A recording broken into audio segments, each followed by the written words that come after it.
Well, according to Project Extra Mile, more than 1,000 people in Nebraska die from alcohol-related causes every year.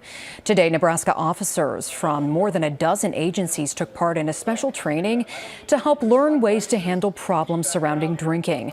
The program is designed to help police understand the law. This includes sales to minors and to those who have already had enough to drink for the night. Our communities are suffering from the crime that is, alcohol involved. So it's really about making the community safer and healthier, and that's what this training is all about. The training also touched on dealing with bars which have repeat problems with alcohol sales.